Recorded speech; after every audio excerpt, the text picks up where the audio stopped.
गोली में चला दो, एक गोली में चला दो।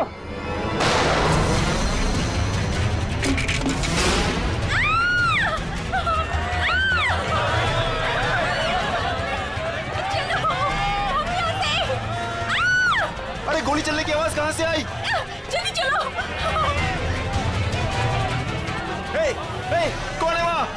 गोली किसने चलाई? अरे वो देखो, पकड़ो उसे, कौन है? पकड़ो उसे, पकड़ो।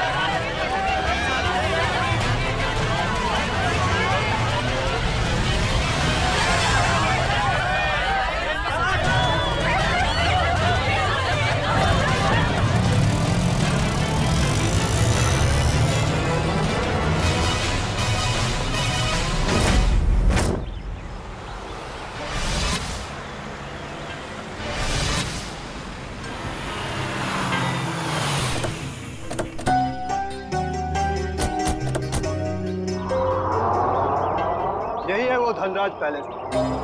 जितना बड़ा बंगला उतना छोटा दिल धनराज का। आज इसे सबक सिखा कर रहेंगे। चलो कम।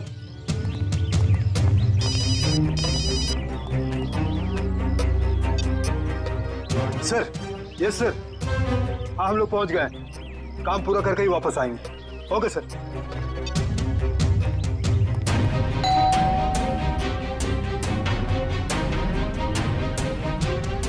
ये दरवाजा नहीं खोल रहा है, लगता है हम लोग को देख के भाग गए। तोड़ दो दरवाजा।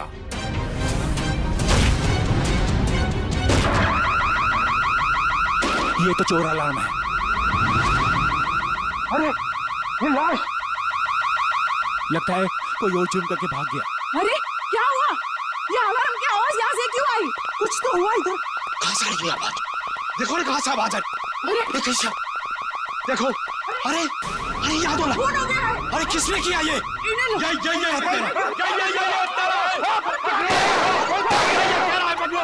पकड़ो इसे, ये भागने ना पाए।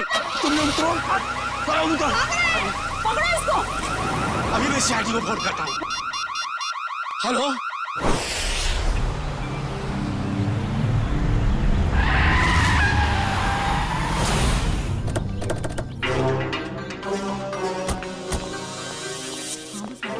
हटिए, हटिए प्लीज।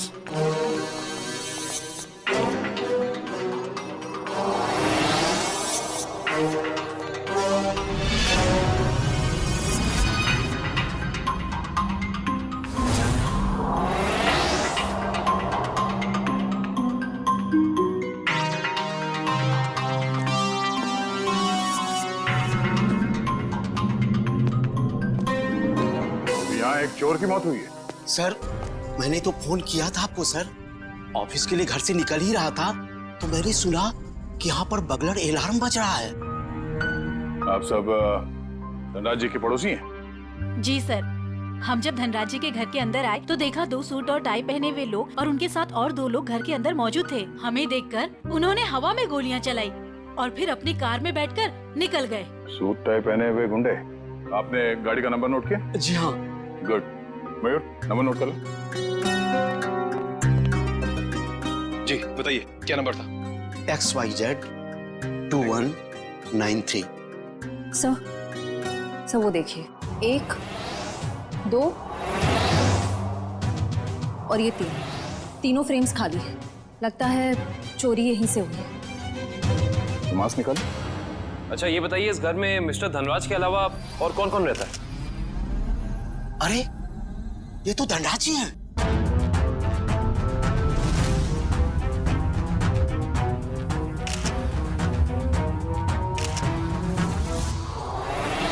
लेकिन इन्होंने चोरों वाले कपड़े क्यों पहन रखे हैं? धनराज जी अपने ही घर में चोरी कर रहे हैं और उनकी मौत भी हो गई। तो लगता है इन्होंने मरने से पहले गोली चलाई है। सचिन, निखिल, श्रेया, तो देखो घर में इनके परिवार वाले हैं क्या?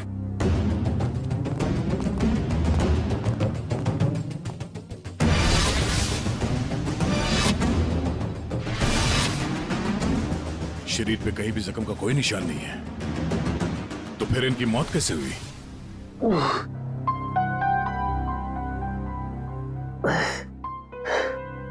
10:30।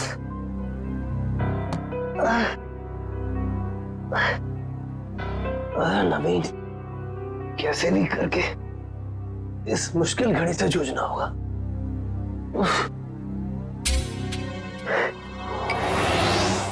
ये अभी तक यहीं पड़ी है। माँ ने देख लिया तो प्रॉब्लम हो जाएगी।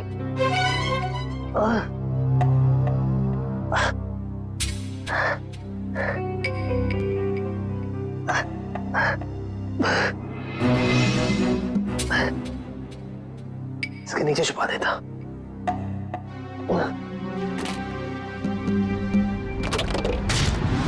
आप सब लोग जा सकते हैं। अगर जरूरत पड़ी तो फिर से बुला लेंगे।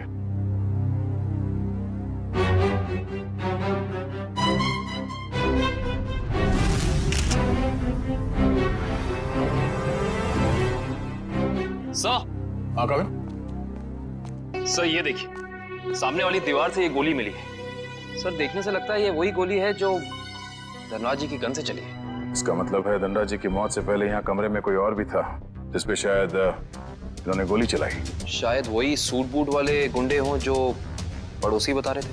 तो वो लोग थे या कोई और, ये तो तब पता चलेगा जब डॉक्टर सालुंग के इनके मरने का एग्जैक्ट टाइम बताएंगे। एक काम करो, एविडेंस बैग में डालो सर।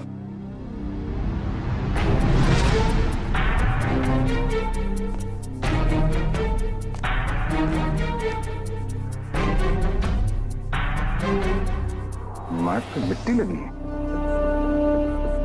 मयूर सर, तो देखना धनराज जी के जूते पे कीचड़ या मिट्टी लगा है क्या?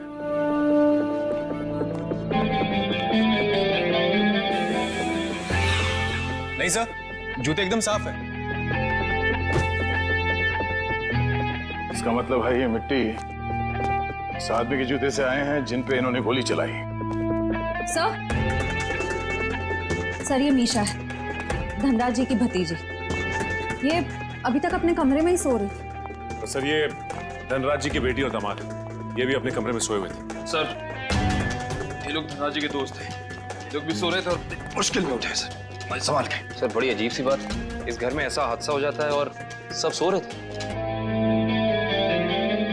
नहीं कविन, लगता है इन्हें कोई नशीली दवाई दी गई है। होश में आओ, होश में आइए आप लोग, होश में आइए आप। धनराज जी की मौत हो चुकी है। ये कैसे हो सकता है? थोड़ा पीछे प्लीज। पापा आगे खोलिए। अरे पेंटिंग्स कहाँ गए? हाँ सर, महंगी वाली पेंटिंग्स थी। तो क्या ये पेंटिंग्स की वजह से तो धनराज की जान नहीं गई ना? वो ये अंकल ने चोरों वाले कपड़े क्यों पहने हुए हैं? हो सकता है धनराज जी अपने ही घर में चोरी या फिर ये आप क्या कह रहे हैं? वो ऐसा क्यों करेंगे? अब इसका जवाब उनकी मौत से जुड़ा है। हेलो दयाल, मैं नवीन बोल रहा हूँ। अरे नवीन, क्या हुआ? काफी परेशान लग रहा है तू। मैं बहुत दर्द में हूँ, मुझे कोई दवाई का नाम बता। बिना चेक करे कैसे बताऊं? तू सेवली आंटी से कह दे, वो तेरे को लेकर हॉस्पिटल जाएगी। मैं कहीं नहीं जा सकता, तू मुझे दवाई का नाम बता। अच्छा ठीक है, जिमटिम PX9 30 mg ले लेना। नवीन, कब तक सोते रहोगे बेटे? मैं दयाल तुझे बाद में फोन करता हूँ, ठीक है? नवीन, हाँ माँ। हाँ माँ। बेटे तुम्हारा चेहरा इतना पीला कैसे पड़ गया है? तबीयत तो ठीक है ना? रात को मैं देर से सोया था तो नींद पूरी नहीं हो पाई। आप मेरे लिए दवाई मंगा देंगी? हाँ मैं दवाई ला दूंगी। मैं तो बाजार जा ही रही थी सामान लेने के लिए, लेकिन तुम डॉक्टर को क्यों नहीं दिखा लेते? नहीं माँ, ये विटामिन की गोली है, दयाल ने बोली थी खाने के लिए। मैं ठीक हूँ। दवा का नाम क्या है? जिमटिम PX9 30 mg। अच्छा ठीक है, मैं लेती आऊंगी। ठीक है बेटा? सुनाई नहीं दी और ना ही इस बर्गला अलार्म की आवाज सुनाई दी। आपको किसी को पता नहीं चला कब ये पेंटिंग चोरी हो गई और कब धनराज जी की मौत हो गई? हाँ? वाकई सर, हम लोगों को बिल्कुल पता नहीं चला। हम लोग जब रात को डिनर करके लौटे, पता ही नहीं चला कि कब कैसे आंख लग गई। डिनर? कौन सा डिनर? कल रात अंकल ने डिनर का प्लान बना लिया बिना हमें बताए, डिलाइट रेस्टोरेंट में। तो पूरा परिवार गया था डिनर पे? हाँ सर। अच्छा, पिछले कुछ दिनों में धनराज जी कुछ परेशान लग रहे थे किसी बात को लेके? जी सर, जब से वो घर में पेंटिंग्स लगी थी तब से जैसे मानो उनका जीना ही दुश्वार हो गया था। क्या मतलब? शुरू से बताइए, खुल के बताइए प्लीज। 33 करोड़? तुमने पेंटिंग्स 33 करोड़ में खरीदी? इसे क्या तुम दीवारों पे सजाओगे? मुझे क्या किसी पागल कुत्ते ने काटा है जो इतनी महंगी पेंटिंग को दीवार पे सजाऊंगा? मैं इसका कुछ और ही करूंगा। क्या करोगे? तुमसे मतलब? वक्त आने पे सब कुछ पता चल जाएगा। पापा, आपको कोई धमकी दे रहा है पेंटिंग को लेकर? इतनी महंगी पेंटिंग्स चोरी हो गई तो? और आप पुलिस के पास क्यों नहीं जाते? बस इस घर में दिमाग सिर्फ तुम लोगों के पास ही नहीं है। मुझे कब क्या करना चाहिए ये मुझे किसी से जानने की कोई जरूरत नहीं है। ये आप क्या कर रहे हैं? और इतनी महंगी पेंटिंग्स तूने फ्रेम कर डाली? उस दिन तो कह रहा था कि ये दीवार पर टांगने के लिए नहीं है। अरे 33 करोड़ की है, सोच ले। यार ये मेरी पेंटिंग है, मैं इसे जहां चाहूं वहां टांगूंगा। सर ये केस तो काफी पेचीदा होता जा रहा है। धनराज ने पहले पेंटिंग खरीदी और बाद में उसी पेंटिंग को चुराने की कोशिश की। और पेंटिंग चुरा ले गया कोई और, जिसपे शायद धनराज ने गोली भी चलाई थी। और सर वो सूट बूट वाले गुंडे वो यहाँ क्यों आए थे? उनका मकसद क्या था? इस केस में जवाब कम है, सवाल बहुत ज्यादा। मगर मुझे लगता है कि ये पेंटिंग्स ही कारण है धनराज जी की मौत का। सर। हाँ? सर ये देखिए, ये सुई मिली है इनके शरीर से।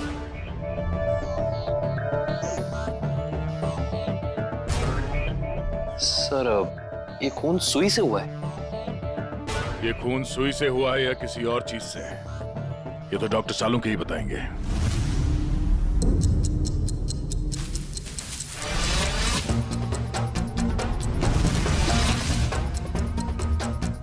दिखने में चाहे तुम बहुत छोटे से हो, लेकिन हो बहुत घातक। धनराज की जान तुमने कैसे ली है तुम बताओ चाहे मत बताओ, लेकिन मैं पता लगा कर गिराऊंगा, छोड़ूंगा नहीं तुम्हें। सर ये डॉक्टर साहब अपने आप से बातें कर रहे हैं? सुई से बात कर रहे हैं। अरे आ गई क्या सीआईडी की बारात आ गई? हाँ, सबूतों के फूल माला तैयार है। भाई साहब सबूतों की माला से आपका मतलब अगर इस गोली से है तो माफ करना, सीआईडी की पूरी टीम को मायूस होकर के जाना पड़ेगा। क्यों? क्योंकि गोली इतनी बुरी तरह से पिचक गई है कि इससे बात करना बड़ा मुश्किल है। अरे गोली को छोड़िए सर, उस मिट्टी के बारे में बता दीजिए जो हमें डोरमैट में मिली थी। तो मिट्टी के बारे में डॉक्टर तारिका जी बताएंगे। जो काम करेगा वही बताएगा ना? मतलब? नहीं मतलब मिट्टी के बारे में यही पता लगा रही थी ना, तो यही बताएंगी। जी इस डोरमैट पे जो मिट्टी लगी हुई है वो धनराज जी के गार्डन में जो मिट्टी है उससे अलग है। अरे वाह डॉक्टर तारिका, ये कैसे पता चला आपको? वो ऐसे फ्रेडी सर कि गार्डन में ये जो मिट्टी मिली है इसमें हमें कीड़े मारने की दवाई मिली है, और डोरमैट में से जो मिट्टी मिली है उसमें ऐसा कुछ भी नहीं है। मतलब साफ है बॉस, डोरमैट वाली मिट्टी कहीं और से आई है, बाहर से, शायद किसी के जूतों से। मतलब अभिजीत ये उस आदमी के जूतों पर से आई है मिट्टी जिस पर धनराज ने गोली चलाई थी, चोर नंबर 2। धनराज की गोली तो चोर नंबर 2 को नहीं लगी, लेकिन चोर नंबर 2 की पिन जरूर धनराज जी की जान ले गई। कैसे? ये देखो, इस पिन को मैंने इस पानी में उबाला तो इस पानी का रंग हल्का नीला हो गया। इसका मतलब साफ है उस पिन पर जहर लगा हुआ था। कमाल है डॉक्टर साहब, आपने तो बारातियों को अच्छा शगुन दे दिया। खुश हुए ना? सालुंके ये सुई कब लगी थी, कितने बजे? बस रात के करीब 10 से 12 बजे के बीच में।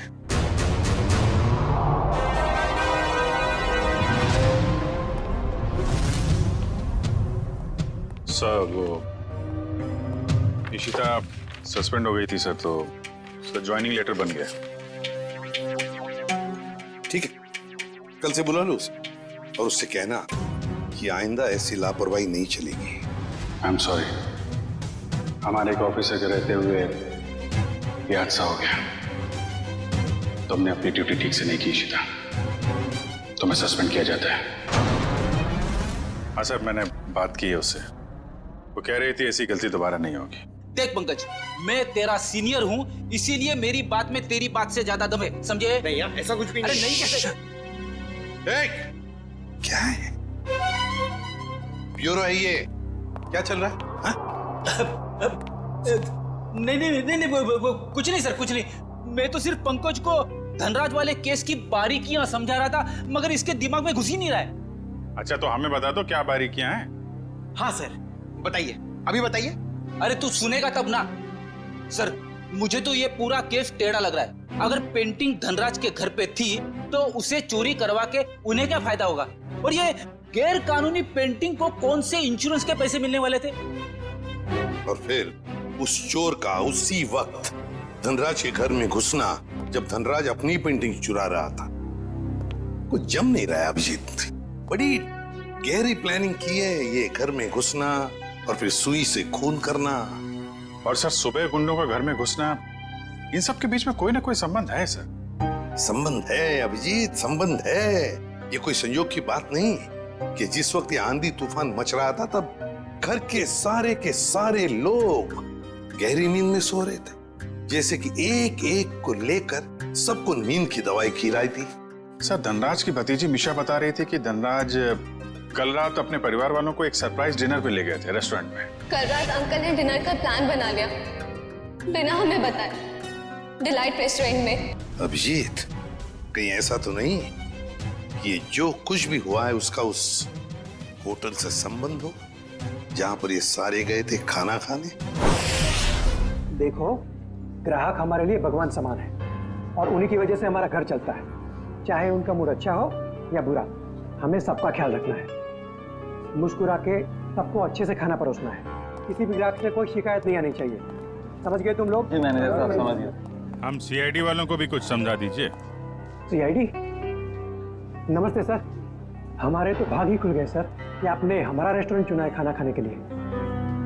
काश हम लोग यहाँ खाना खाने आते, तहकीकात करने नहीं। देखिए, हम यहाँ खाना खाने नहीं, कुछ सवाल पूछने आए हैं। कैसा सवाल सर?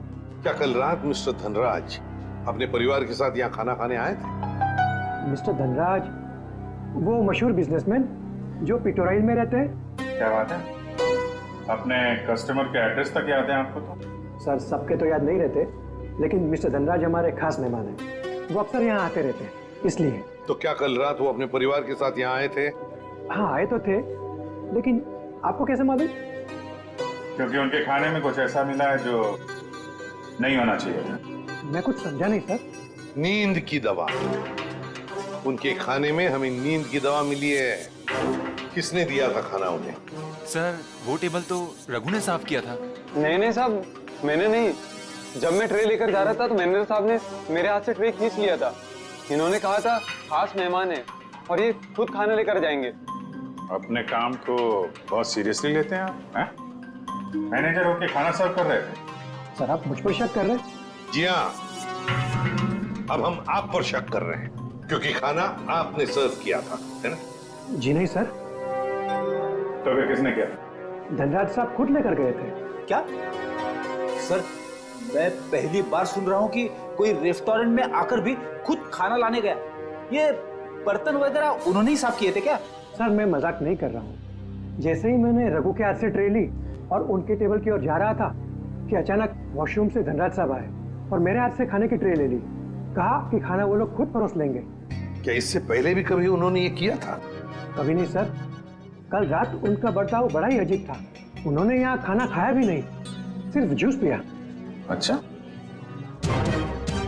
सिर्फ जूस पिया सर, कुछ खाया नहीं, ताकि वो जागते रहे और सारा परिवार सो जाए। बिल्कुल अभिजीत, ये नींद की दवा और किसी ने नहीं मिलाई खाने में, धनराज ने ही मिलाई थी नींद की दवा।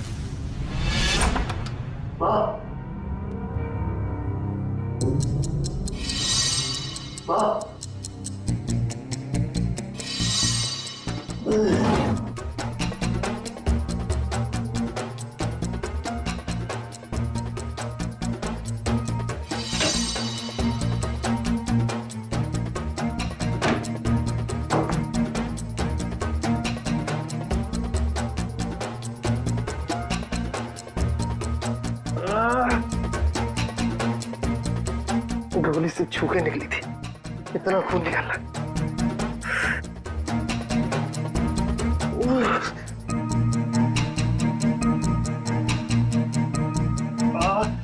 तेरे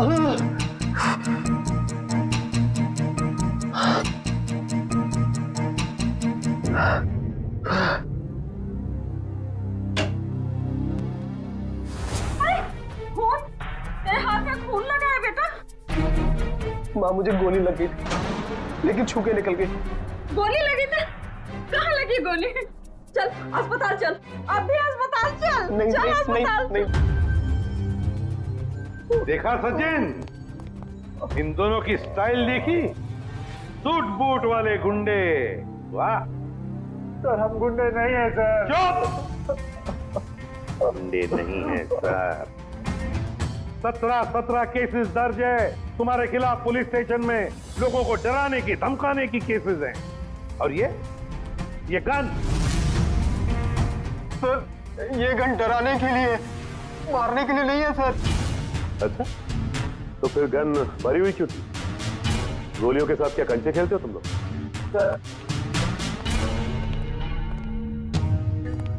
पीयूष तूने हमें पकड़वाया?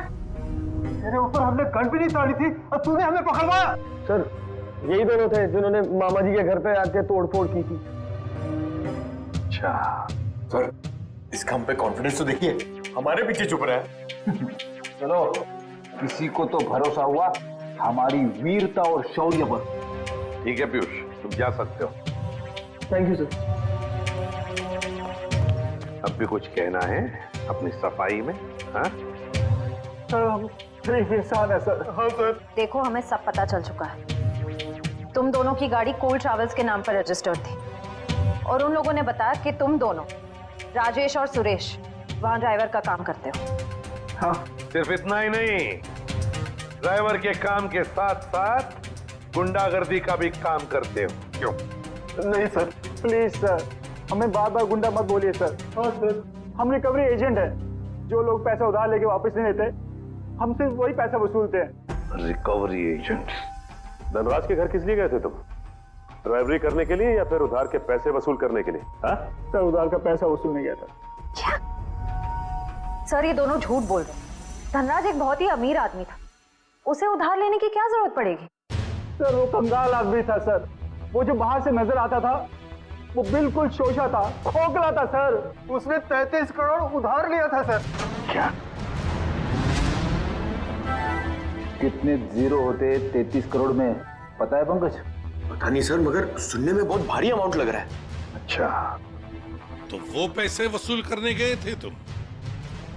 हाँ सर, पर हमें वहां लाश मिली सर और हम डर के भाग गए वहां से सर। धनराज को इतने पैसों की क्या जरूरत पड़ गई कि उसे बाहर से इतना उधार लेना पड़ा? और सर, धनराज के परिवार वालों ने भी हमें इसके बारे में कुछ नहीं बताया। ये भी तो हो सकता है ना श्रेया, कि धनराज के परिवार वाले इन सब बातों के बारे में कुछ जानते ही नहीं थे। लेकिन एक बात तो पक्की है, इस बारे में इनका बॉस तो जरूर जानता होगा। कौन है तुम्हारा बॉस? कौन है? पिनाकी सर। पिनाकी? काम करो, इस पिनाकी को, तुम्हारे बॉस को अभी के अभी फोन लगाओ और तुम उनसे वही कहोगे जो हम कहेंगे, समझे? क्यों बे निठल्ल लोग, कहाँ गायब हो गए तुम? धनराज ने पैसे दिया, फिर उसके टपकाने की तैयारी करूं मैं। हाँ, पैसे तो मिल गए, मगर क्या? मगर बॉस, इतना सारा पैसा लाने में थोड़ा रिस्क है। क्या आप यहाँ आ सकते हैं क्या? ठीक है, मैं थोड़ी देर में पहुंचता हूँ धनराज के घर। बॉस, धनराज के घर पे नहीं, दूसरी जगह। ये आपको एड्रेस बता रहा है। 37 रायसा प्लाजा, रोगी मंचन, एसडी रोड। मैं आधे घंटे में पहुंचता हूँ वहाँ पर। बॉस, कौन सी गाड़ी से आप आ रहे हैं? बैल गाड़ी में आ रहा हूँ मैं। और कहीं के मैडॉक्स में आ रहा हूँ मैं। और हाँ, क्यों पूछ रहा है तू ये? अरे बॉस, ताकि हम आपको दूर से पहचान सके। हाँ ठीक है, रख फोन, मैं पहुंच रहा हूँ। अच्छा ये बताओ कि ये मैडॉक्स गाड़ी कौन से रंग की है? गोल्डन रंग की सर। गोल्डन रंग की मैडॉक्स गाड़ी रेडी। पंकज, इस बिनाकी के स्वागत की अच्छी तरह से तैयारी करो। एसीपी साहब ने तुझे बहुत ही सुनहरा मौका दिया है पंकज, कुछ कर दिखाने का। उन्होंने तुझे मेरे साथ भेजा है, रेडी के साथ।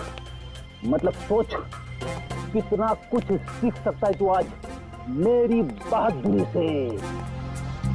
अरे वो सब ठीक है, मगर ये बिना की कौन सी गाड़ी में आने वाला मैं भूल गया हूँ। मैं ऊपर पूछ के आता हूँ।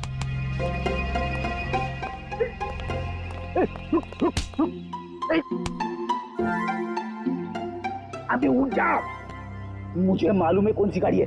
ओ, अब नजरें सड़क पे रख और पैर यहीं पे इसी जमीन पे, पलके झपकने ना पाए और कदम हिलने ना पाए।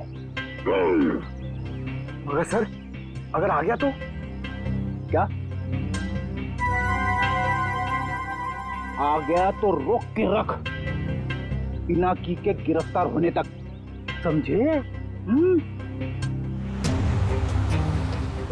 आ गया, आ गया, आ गया, आ गया। अबे चल, अरे अरे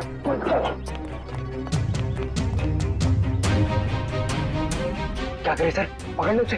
अबे नहीं, जब तक मच्छी के मुंह में कांटा नहीं फंसता डोर को खींचना नहीं चाहिए। ठीक है सर, मैं मच्छी डोर और कांटा लेके आता हूँ। क्या यार, कभी तो अक्लमंदी की बात किया कर। चुप। कहाँ गए दोनों?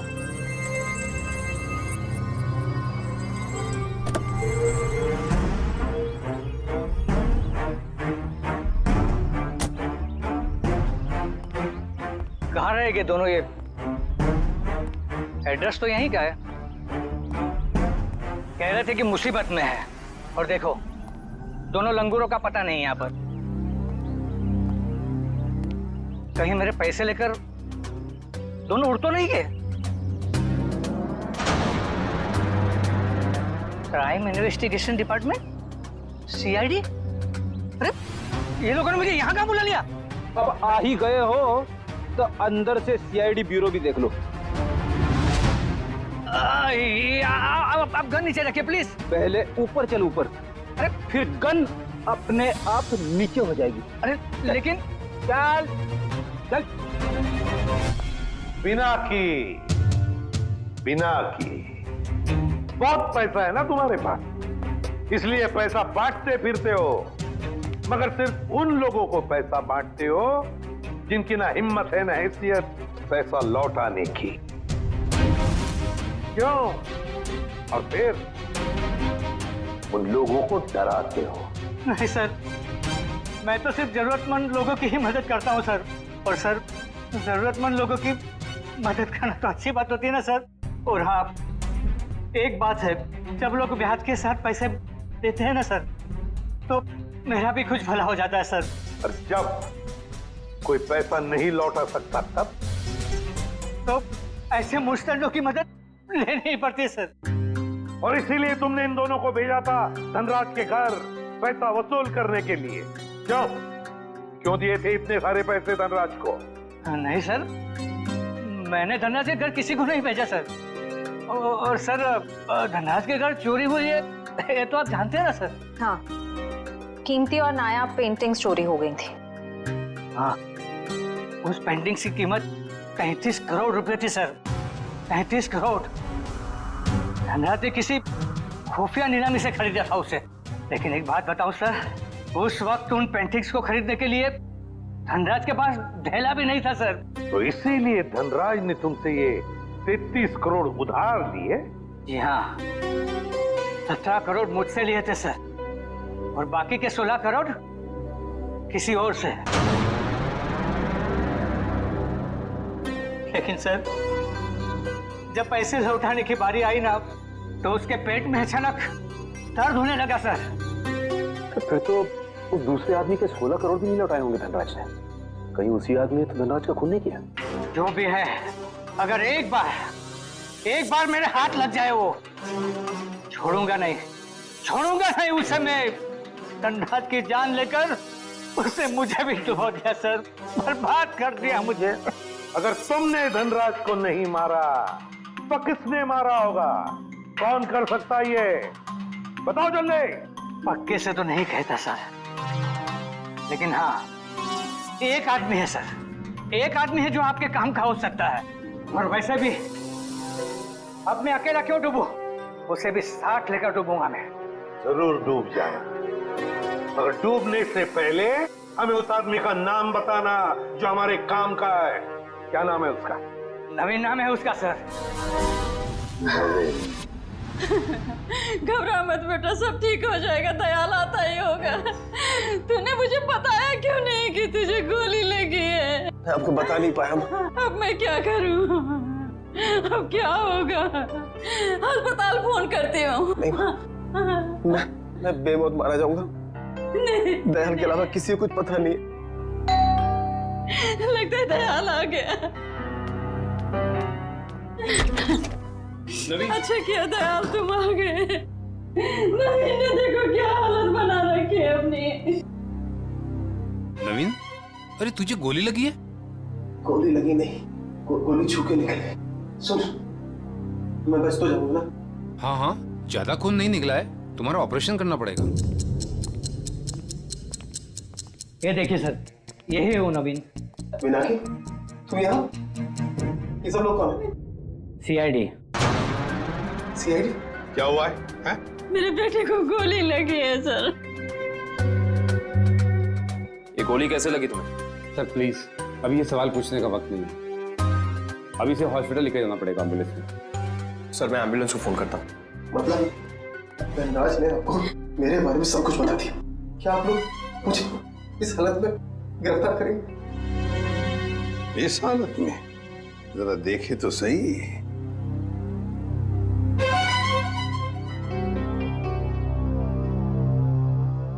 हालत इतनी बुरी नहीं है तुम्हारी, समझे? गोली छू कर निकली है और फिर धनराज की मौत हो चुकी है। वो नकाबपोश चोर कोई और नहीं, धनराज था। बड़ी जल्दी समझ में आ गया आपको सब कुछ। अब ये बताओ कि तुमने धनराज का खून क्यों किया, वो भी उस जहरीली सुई से। जहरीली सुई? कौन सी जहरीली सुई? मैंने धनराज को नहीं मारा। चुपचाप बताओ, वो पेंटिंग्स कहाँ है जो तुमने चुराई धनराज के घर से? कहाँ है वो उस कमरे पर बेड के नीचे। सर, ये नवीन ही था जिसे उन पेंटिंग्स की धनराज से भी ज्यादा जरूरत थी। वो 33 करोड़ रुपए जो लौटाने थे माफिया वालों को। देखिए, मैंने धनराज को नहीं मारा, वो सब लोग मेरे पीछे पड़े थे। सर, अब आप लोगों का काम हो गया, मैं जाऊं प्लीज? चुपचाप यहीं खड़े रहिए। क्या आपको लगता है कि मैंने धनराज को मारा? तुमने नहीं मारा धनराज को, हैं? तो फिर किसने मारा? हैं? तो फिर किसने मारा? तुम ही गए थे ना उधर? जब मैं वहां पे गया तो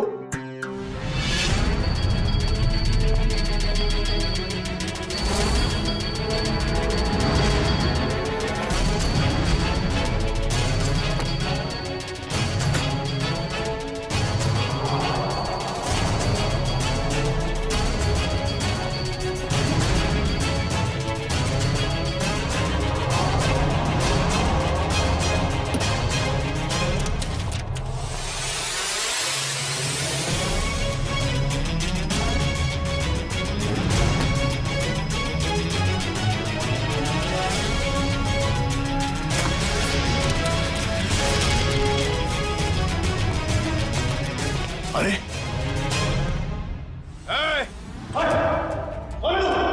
खुद चोरी करने आया है और मुझसे पूछता है कि मैं कौन हूं?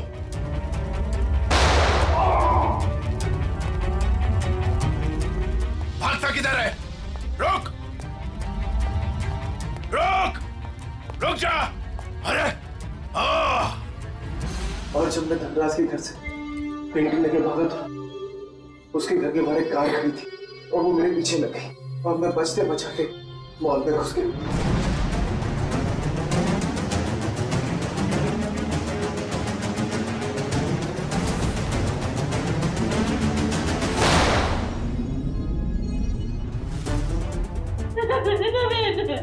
नवीन, आगे खोलो बेटा, मेरे आगे खोलो मेरे बच्चे।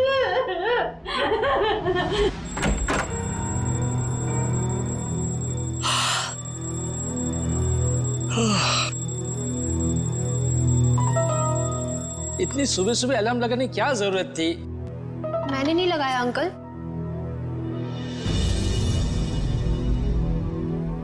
ये पेंटिंग्स कहाँ से आ गई वापस?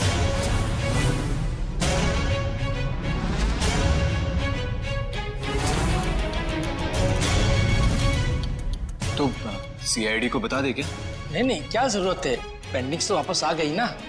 ईशान, मुझे लगता है हमें सीआईडी को बता देना चाहिए, वरना हम लोग बेवजह फंस जाएंगे।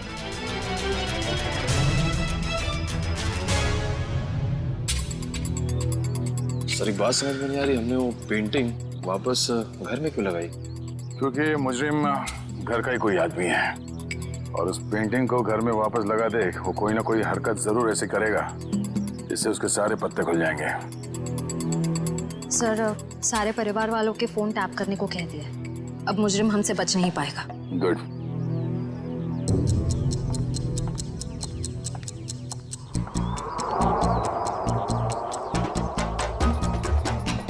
श्रेया, निखिल,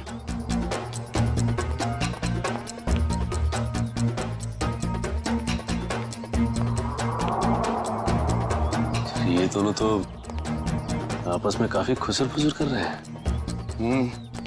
अभी तक धनराज के पैसों पे ऐश कर रहे थे, अब देखना पड़ेगा उनकी मौत के बाद इनके आगे का प्लान क्या है। सचिन, मयूर,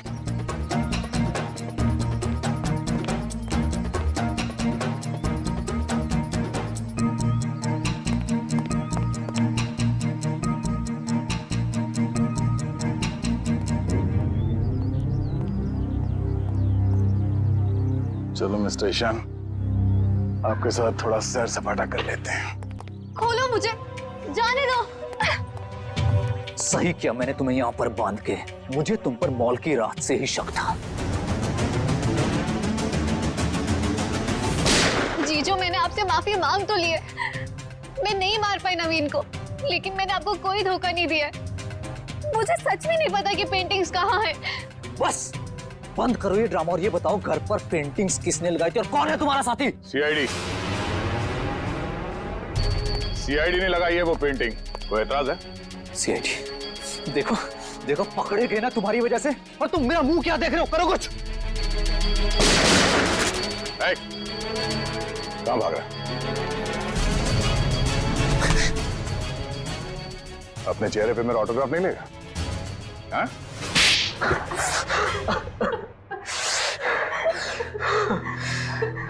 ससुर जी ने मुझसे 20 करोड़ रुपए उधार लिए थे, जिसमें से 16 करोड़ पेंटिंग्स के लिए, और ससुर जी की आर्थिक स्थिति ऐसी नहीं थी कि वो मेरे पैसे लौटा सके।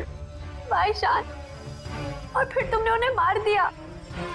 एक बार भी नहीं सोचा कि जिनकी तुम जान ले रहे हो वो तुम्हारी बीवी के पापा है। और तुम ईशान, तुम तो मेरी बहन हो ना, तुम कैसे ईशान का साथ दे सकती हो? दी, अंकल ने तो मुझे कभी प्यार ही नहीं किया, हमेशा मुझे सिर्फ एक बोझ समझा। तो ईशान ने तुम्हें अपने प्लान में शामिल कर दिया, पेंटिंग्स बेचकर 33 करोड़ रुपए पाने का। हा? तो क्या गलत किया? ससुर जी के पास पैसे तो थे नहीं, सारी शान और शौकत मेरे दम पर थी। मुझे मौका मिला, मैं पीछे नहीं हटा। बहुत बड़ी गड़बड़ हो गई है धनराज जी। वो 33 करोड़ की पेंटिंग बेचने के लिए नहीं थी, अब वो चोरी का माल हो गई। क्या बकवास कर रहे हो तुम? फंसा दिया ना मुझे, अब मैं उन्हें बेचूंगा कैसे? वो तो पता नहीं, लेकिन गवर्नमेंट एजेंसीज ने उसकी तलाश शुरू कर दी है, वो कभी भी आप तक पहुंच सकती है। तुम देखना, मैं उन पेंटिंग्स को बेचूंगा भी और मुनाफा भी कमाऊंगा और खुद को बेगुनाह भी साबित कर दूंगा। लोहा गर्म था और मैंने हथौड़ा मार दिया। मगर तुम दोनों के खाने में तो धनराज जी ने बेहोशी की दवा मिलाई, तो फिर तुम लोगों को असर कैसे नहीं हुआ? जैसे हमें पता चला कि अंकल ने खाने में दवाई मिलाई है, हम लोगों ने मौका पाते वॉशरूम में जाके उल्टी कर दी। मगर नवीन बीच में आ गया और तुम्हारा प्लान चौपट हो गया। हाँ, अगर नवीन बीच में नहीं आता तो जैसे ही ससुर जी सारी पेंटिंग्स लेकर घर से बाहर निकलते, मीशा उन्हें गाड़ी से उड़ा देती, लेकिन सारी पेंटिंग्स नवीन के हाथ में लग गई। मगर धनराज को मारने की क्या जरूरत थी? तुम्हें तो सिर्फ पेंटिंग्स ही चाहिए थी ना? क्योंकि मुझे लगा अगर पेंटिंग्स मेरे हाथ से निकल गई तो कम से कम घर और जायदाद तो मुझे मिल जाएंगे।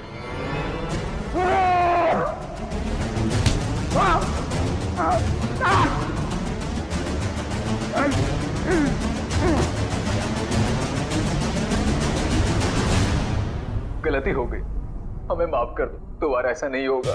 पैसों की लालच में तुम दोनों ने अपने ही परिवार के एक को मारा है, अपने ही परिवार के। अगर फांसी से बढ़कर कोई सजा होती ना तो वो तुम्हें मिलती। काश मैं सर ले जाओ इन दोनों को। चलिए चलिए मैम।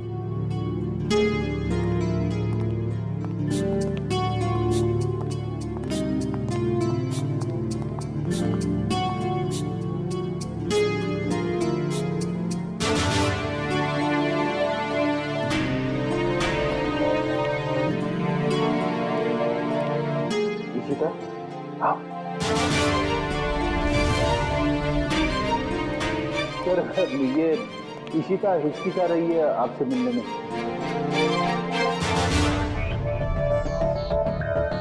क्यों हिचकिचा रही हो? सॉरी सर, पूरे सस्पेंशन पीरियड में मैं सिर्फ यही सोचती रही कि जब मैं वापस ड्यूटी पे आऊंगी तो आपसे नजरें कैसे मिलाऊं।